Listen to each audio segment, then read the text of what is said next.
Assalamualaikum warahmatullahi wabarakatuh.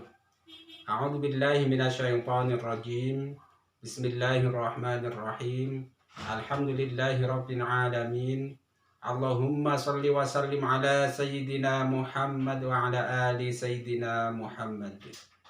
Qala Rasulullah sallallahu alaihi wasallam, naddarallahu mar'an sami'a minna haditsan fahfidhahu hatta yuballighahu ghairahu. Semoga Allah Subhanahu wa taala menjadikan wajah orang-orang yang mau mendengarkan hadis, mempelajari hadis, lalu menyebarkannya kepada orang lain. Allah jadikan wajahnya berseri-seri baik di dunia maupun di akhirat. Allahumma amin. Semoga Allah juga menjadikan orang-orang yang mau menonton video ini lalu men-share-nya kepada orang lain. Allah jadikan orang yang sukses di dunia maupun di akhirat bersama Rasulullah sallallahu alaihi wasallam. Allahumma amin. Amma ba'du.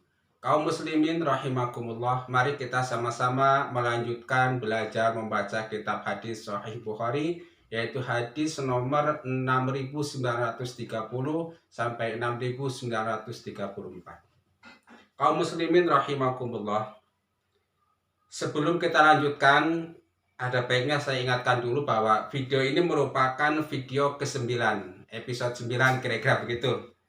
Apa maksudnya ya? Hadis yang akan kita bahas ini merupakan rangkaian sekitar 19 hadis Sahih Bukhari yang menceritakan tentang kisah orang Khawarij. Dari hadis-hadis terdahulu kita sudah tahu siapa orang Khawarij, ciri-ciri fisiknya gimana, ciri-ciri perkataannya gimana, ciri-ciri akidahnya gimana, lalu ciri-ciri anak turunnya gimana, kira-kira begitu. Nah, kalau kita menjumpai orang-orang yang punya kriteria baik lahir maupun batin persis seperti yang dideskripsikan Rasulullah Shallallahu Alaihi Wasallam sebagai orang Khawarij, lalu apa yang harus kita lakukan? Nah, kira-kira begitu. Nah, kali ini Imam Bukhari kira-kira begitu. Apa yang harus kita lakukan? Nah, makanya sih ada dua pilihan yang disodorkan oleh Imam Bukhari. Yang pertama, menghukum mati mereka atau memerangi mereka. Dan yang kedua, membiarkan mereka dengan alasan siapa tahu mereka mau tobat. Alasan pertama. Alasan yang kedua, supaya agama Islam tidak dianggap agama yang kejam. Kira-kira begitu. Nah, tentu untuk pilihan yang pertama, menghukum mati orang Khawarij atau memerangi orang Khawarij, untuk konteks Indonesia tentu nggak bisa dilaksanakan. Karena kebetulan negaranya bukan negara Islam. Nah, kita sebagai umat Islam gimana? Ya pilihannya kepada hukum yang kedua. Membiarkan mereka dengan harapan mereka mau bertobat. Satu. Membiarkan mereka dengan harapan Islam tidak dicap sebagai agama yang kejam karena menghukum pancung mereka. Saya menghukum mati mereka. Nah, berkaitan dengan ini saya jadi ingat penjelasan Gus Baha ketika menjelaskan ayat Al-Quran, kalau nggak salah, tentang wa man lam yahkum bima anzalallahu faulaika humul fasikun, faulaika humul kafirun, faulaika humul zalimun. Ini banyak orang salah membaca ayat ini. Begini Gus Baha menjelaskannya. Kita sebagai umat Islam diperintahkan menghukumi sesuatu dengan hukum Islam. Clear? Sepakat, oke? Nah, selain itu kita juga harus meyakini bahwa hukum Islam bukan hukum yang terbaik. Clear? Oke? Nah, sekarang berkaitan dengan menghukum mati, siapa yang berkewajiban hukum? Tentu penguasa. Dalam konteks dulu tentu kekuasaan Rasulullah, dalam konteks sekarang kekuasaan negara. Nah, kita siapa? Kita bukan penguasa. Kalau begitu, ya udah, kita nggak punya kewajiban melakukan hukum kisos, cuman punya kewajiban tetap meyakini. Nah, itu kan kita menghukumi. Wa malam yahkum, kita menghukumi bahwa orang yang mencuri misalnya harus potong tangan, kita hukumi itu. Tetapi kita tidak bisa melaksanakan. Kenapa? Satu, karena kita bukan penguasa, ya kita kan individu. Yang kedua, karena memang hukumnya bukan hukum jelas. Itu pendapat yang betul. Tapi kalau orang yang pendapatnya tidak begitu, nah itu dia yang kemudian menjadi orang Khawarij. Harus dihukumi. Pada pemahaman dia yang cetek tentang Al-Quran. Yang tidak pemahamnya, yaitu kata-kata Rasulullah, Dia mahir membaca Al-Quran, tapi pemahamannya itu dangkal sekali sehingga hanya bikin kacau aja di Indonesia, kira-kira begitu. Ya, jangan kebanyakan ngomongin seperti ini, nanti bisa bermasalah. Oke, yang penting di sini Imam Bukhari memberikan dua alternatif. Yang pertama, kalau kita menjumpai orang-orang yang secara fisik, secara mental, sama persis seperti yang dideskripsikan Rasulullah sebagai orang Khawarij, maka pilihannya ada dua. Ada menghukum mati mereka atau memerangi mereka, kemudian ada membiarkan mereka. Tentu ketika memerangi pun harus bertahap. Harus dengan cara lunak dulu, diajak, didakwahi, persuasi, misalnya kan, terus sehingga sampai pada puncaknya diambil keputusan, enggak, ini orang kayaknya sudah nggak bisa diingetin lagi, harus diperangi.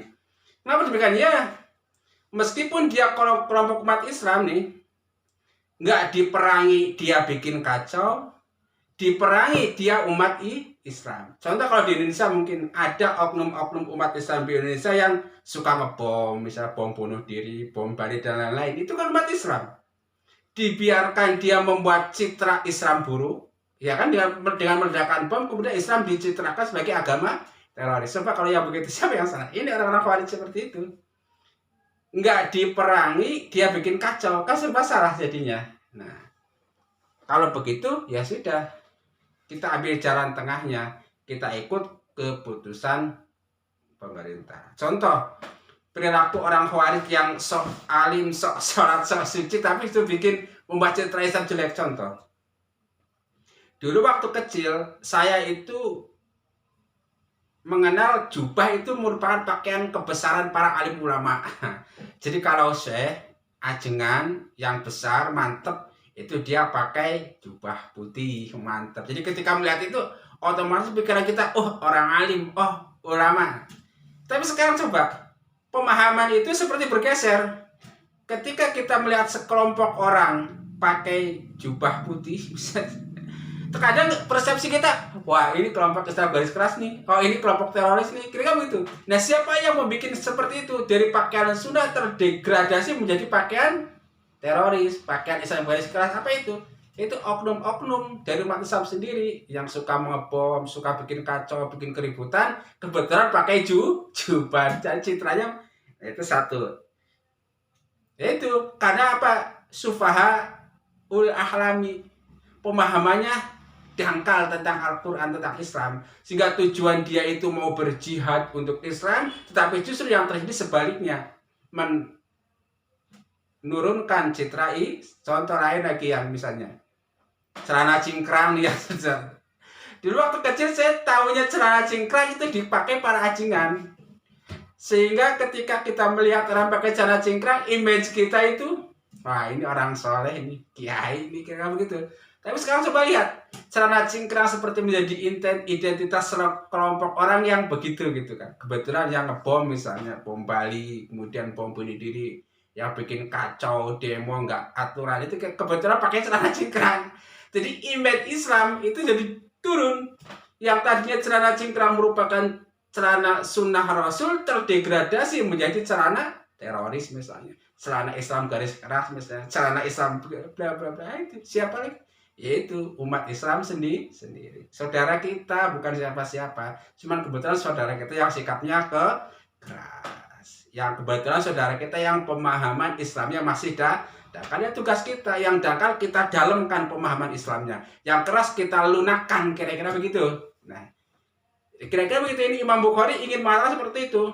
Kalau ada saudara-saudara kita dari kaum Khawarij yang pemahamannya dangkal tentang Al-Quran, yuk kita dalamkan orang saudara kita.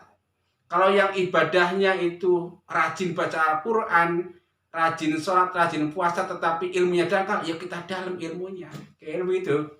Terus sampai pada akhirnya pakai kekerasan. Kita jangan keras. Kalau kita pakai kekerasan, apa bedanya kita dengan mereka? Mereka sikapnya keras, kita keras lagi, ya sama aja nanti. Kita yang ngaku bukan Khawarij, ternyata sikap kita itu keras seperti orang Khawarij. Kira-kira begitu ya intinya. Jadi dengan 4 hadis ini, Imam Bukhari ingin mengungkapkan 2 pilihan itu. Ya ceritanya kan, saya ulangi, kalau ceritanya ini kan hadis-hadis yang 19 hadis tentang Khawarij ini kan berpangkal dari sebuah cerita. Rasulullah mengutus Sayyidina Ali ke negara Yaman itu kalau nggak salah ya, untuk mengambil 1/5 dari harta rampasan perang.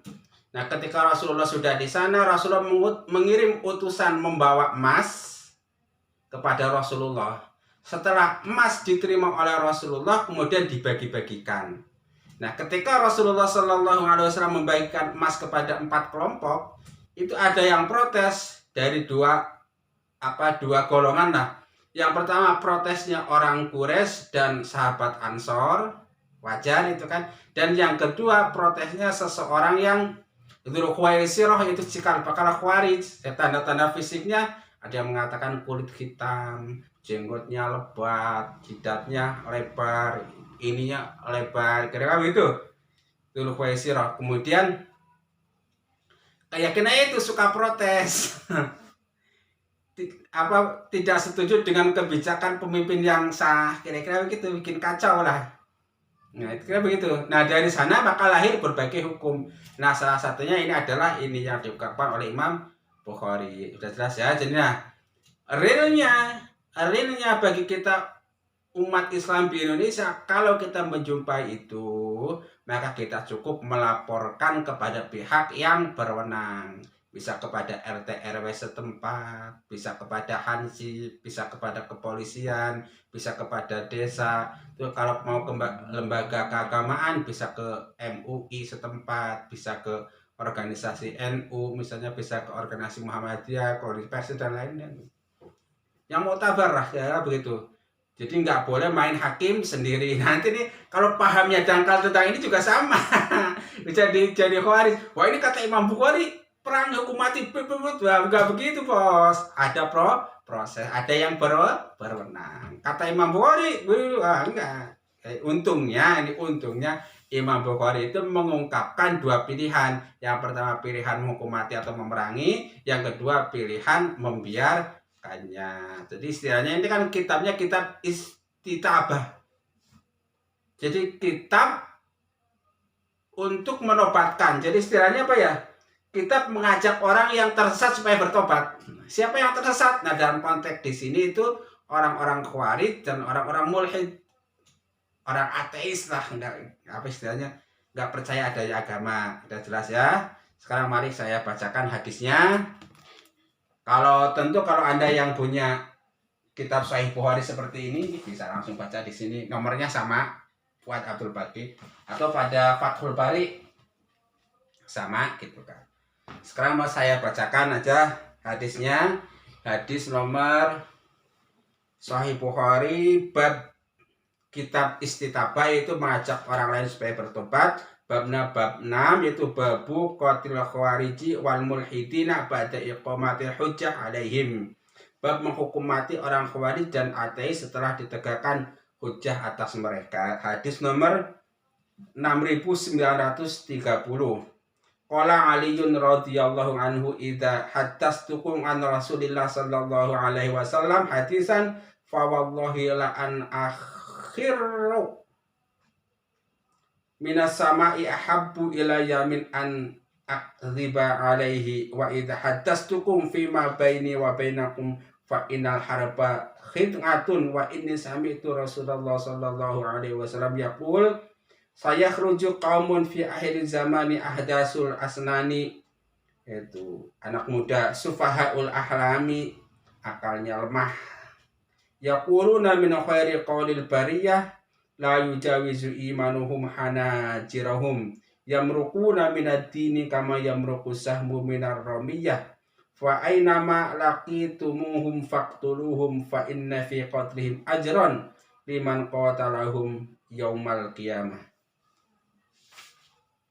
Artinya, dari Ali bin Abi Thalib, ia berkata, ketika aku menyampaikan sebuah hadis kepadamu dari Rasulullah Shallallahu Alaihi Wasallam, demi Allah aku jatuh dari langit lebih aku sukai daripada memasukkan hadis.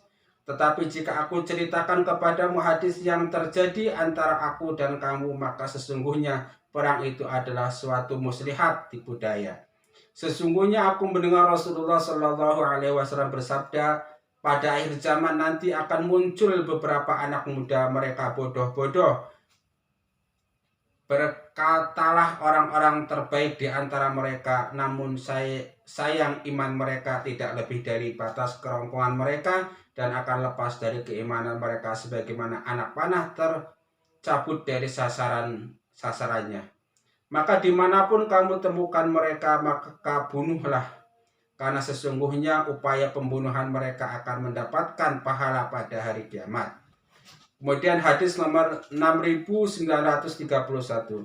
Ngan Abi Salamah wa Ata'in bin Yasar annahuma ataya Aba Sa'id al-Khudri fasa'alahu nganil haruriyah asami'tan Nabiyya sallallahu alaihi wasallam qala la adri mal haruriyah sami'tu Nabiyya sallallahu alaihi wasallam yaqul yahruju fi hadhil ummati walam yaqul minha qaumun tahqiruna sholatakum ma'a sholatihim yaqra'una qur'ana la tujawizu quluhum aw hanajirahum yamruquna minad-dini muruqas sahmi minar ramiyah fayangzura rami ila sahmihi ila nasrihi ila alisafihi fayatamara fil fuqati hal aliqa biha minad dami syai'un. Artinya, dari Abu Salamah dan Atha bin Yasar, sesungguhnya mereka berdua mengunjungi Abu Sa'id al-Khudri dan bertanya tentang Al-Haruriyah. Apakah engkau mendengar Nabi membicarakannya, itu membicarakan Al-Haruriyah, tentang kelompok tersebut? Abu Sa'id al-Khudri menjawab, aku tidak tahu siapa yang dimaksud Al-Haruriyah itu. Tetapi aku mendengar Nabi Shallallahu Alaihi Wasallam bersabda, akan muncul di tengah-tengah umat ini.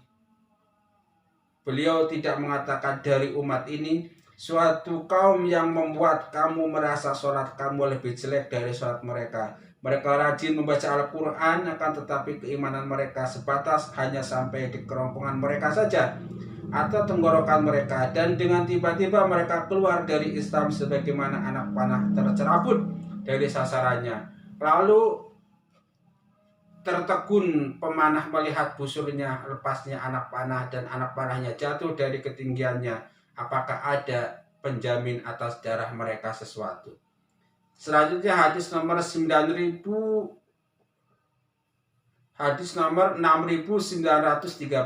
An Abdullah bin Umar wa dzakara al-Haruriyah faqala qala Nabi sallallahu alaihi wasallam yamruquna minal islami muruqas sahmi minar ramiyah. Selanjutnya bab ketujuh, yaitu babu man tarokal qitalal khawariji lita'allufi wa alla yang fironasu anhu. Bab tentang tidak menghukum mati kelompok khawarij dengan alasan akan dilunakkan hatinya dan menghilangkan perasaan takut kepada Islam. Hadis nomor 6933. Saya ulangi, hadis nomor 6933. An Abi Sa'id qala baina Nabi sallallahu alaihi wasallam yaqsimu ja'a Abdullah bin Dzil Khuwaisirah. Ini namanya Abdullah bin Dzil Khuwaisirah At-Tamimi faqala i'til ya Rasulullah faqala wailak wa may ya'tilu idza lam a'til.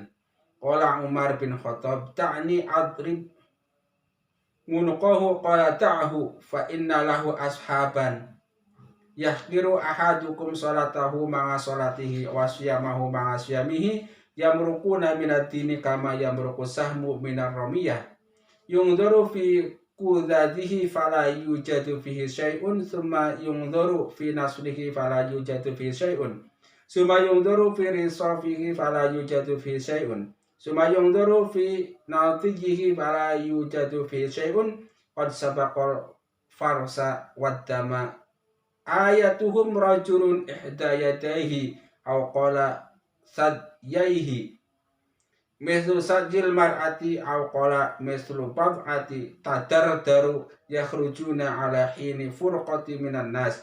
Qala Abu Sa'id asyhadu sami'tu minan nabiy sallallahu alaihi wasallam wa asyhadu anna aliyan qatalahum wa ana ma'ahu ji'a birrajuli Ji'a birajuli ala na'atil ladzi na'atahu nabiyyu sallallahu alaihi wasallam qala fa nazalat fihi wa minhum mayyal mizuka fis shadaqat. Artinya hadis nomor 6933. Dari Abu Sa'id Al-Khudri berkata, ketika Nabi Shallallahu Alaihi Wasallam sedang membagi-bagikan sesuatu, seseorang yang bernama Abdullah bin Dzil Khuwaisirah At-Tamimi. Ini jadi nama lengkap cikal bakal nenek moyang orang Khawarij itu ini. Abdullah bin Dzil Khuwaisirah At-Tamimi datang dan berkata, berbuat adillah engkau wahai Rasulullah. Saya tandai nanti biar dikaji lebih lanjut. Nama.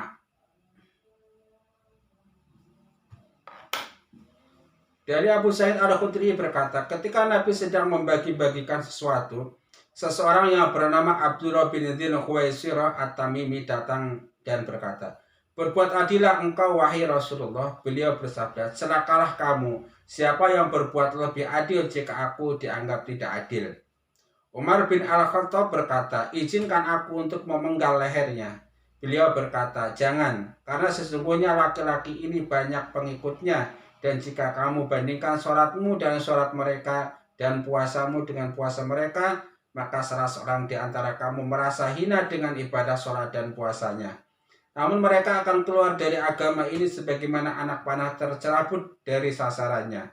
Diperhatikannya ujung anak panahnya, namun dia tidak mendapati setetes pun darah. Kalau diperhatikan pangkal anak panahnya, namun tidak dia dapati setetes pun darah. Diperhatikan pula bagian tengah anak panah itu, namun tidak didapati setetes pun darah. Dan diperhatikannya pula bulu anak panah itu, namun tidak didapati setetes pun darah. Tanda-tanda mereka telah muncul pada seorang laki-laki yang salah satu dari kedua tangan atau kedua susunya seperti susu wanita atau seperti daging yang bergerak-gerak menggelambir. Mereka akan keluar ketika manusia atau kaum muslimin terpecah belah. Abu Sa'id menambahkan, aku bersaksi bahwa aku mendengar Nabi Shallallahu Alaihi Wasallam dari ini dan juga bersaksi bahwa Ali membunuh orang itu selagi sedang aku ada bersama mereka. Orang laki-laki dengan urean yang diberi oleh Nabi Shallallahu Alaihi Wasallam telah dibawa untuk Ali. Sejak atau ayat yang berikut telah diungkapkan dalam hubungan dengan yang seluruh orang, yaitu Abdullah bin Dzil Khuwaisirah At-Tamimi, dan di antara mereka adalah orang-orang yang menuduh kamu Muhammad berkenaan dengan pembagian zakat, yaitu Quran surat At-Taubah ayat 58. Jadi di sini kita tahu ya, akhirnya pada episode yang ke-9 nama nenek moyang orang Khawarij adalah Abdullah bin Dzul Khuwaisirah At-Tamimi, itu dari Bani Tamim. Hati-hati, itu dekat Irak kalau yang ada ke sana.